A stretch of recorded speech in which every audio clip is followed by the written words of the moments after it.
नमस्कार। आज बात करते हैं जालोर शहर की एक बहुत बड़ी राहत की खबर के बारे में। सोचिए, एक प्रोजेक्ट जो सालों से अटका पड़ा था, वो अचानक पलक झपकते ही कैसे चल पड़ा। आइए इस पूरी कहानी को समझते हैं। 20। जी हाँ, सिर्फ 20। ये नंबर जरा ध्यान में रखिएगा। सिर्फ 20 सेकंड। यकीन होता है? इतनी ही कम समय में एक बहुत बड़ा टावर जमीन पर आ गया। और ये कोई मामूली टावर नहीं था। ये उस बाईपास के ठीक बीच में खड़ा था जिसका जालौर को बेसब्री से इंतजार है। तो ये सिर्फ एक टावर का गिरना नहीं था, ये शहर की तरक्की के रास्ते से एक बहुत बड़ी चट्टान हटने जैसा था। तो सवाल ये उठता है कि आखिर इस बाईपास की इतनी जरूरत है ही क्यों? चलिए पहले ये समझते हैं कि जालोर की असल दिक्कत क्या है, वहाँ के लोग रोजाना किस परेशानी से जूझ रहे हैं।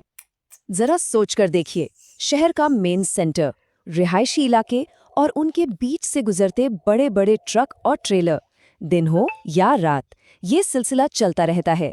ग्रेनाइट से लदे ये भारी भरकम वाहन इंडस्ट्रियल एरिया से शहर के बीचों बीच से निकलते हैं और नतीजा होता है घंटों का जाम, मतलब रोज की सिरदर्दी। अब देखिए, प्रॉब्लम तो साफ थी, तो इसका सल्यूशन भी सीधा साधा था, एक बाईपास बना दो। लेकिन कहानी इतनी सीधी नहीं थी।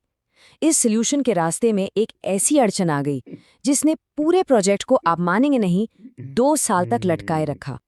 ये देखिए, हाई टेंशन लाइनों को हटाने की जो पूरी प्रक्रिया थी वो पिछले 2 साल से चल रही थी। मेन प्रॉब्लम थी पावर शटडाउन की परमिशन लेना। कोई आसान काम नहीं था ये। बहुत भागदौड़ और कोशिशों के बाद आखिरकार 12 दिन के शटडाउन को मंजूरी मिली, और बस इसी मंजूरी के बाद ये काम आगे बढ़ पाया। और ये कोई छोटी मोटी रुकावट नहीं थी कि बस आज आए और कल हटा दी। असली चैलेंज था रास्ते में खड़े 3 बड़े बड़े हाई टेंशन टावरों को हटाना। इन्हीं की वजह से तो सड़क का काम 1 इंच भी आगे नहीं बढ़ पा रहा था।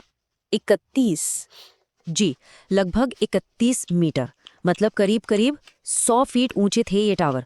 और सबसे बड़ी दिक्कत ये थी कि इनमें से एक टावर बिल्कुल नई सड़क के ठीक बीचों बीच खड़ा था। तो अंदाजा लगाना मुश्किल नहीं है कि इसे हटाना कितना जरूरी था। और फिर पूरे 2 साल के इंतजार के बाद आखिर वो दिन आ ही गया जब इस सबसे बड़ी रुकावट को रास्ते से हटाया गया। तो चलिए देखते हैं ये मिशन आखिर पूरा हुआ कैसे। इस पूरे काम को बड़े ही प्लानिंग के साथ किया गया। सबसे पहले वो 12 दिन का शटडाउन लिया गया। फिर पुराने टावरों की जो नींव थी उसे कटर से काटा गया, और उसके बाद बस ट्रैक्टर और मोटे मोटे रस्सियों की मदद से एक झटके में खींचकर गिरा दिया। और जैसा हमने शुरू में बात की थी, फाउंडेशन कटने के बाद तो इस भीमकाय टावर को गिरने में सिर्फ 20 सेकंड लगे। तो ठीक है, सबसे बड़ी अड़चन तो हट गई। अब आगे क्या?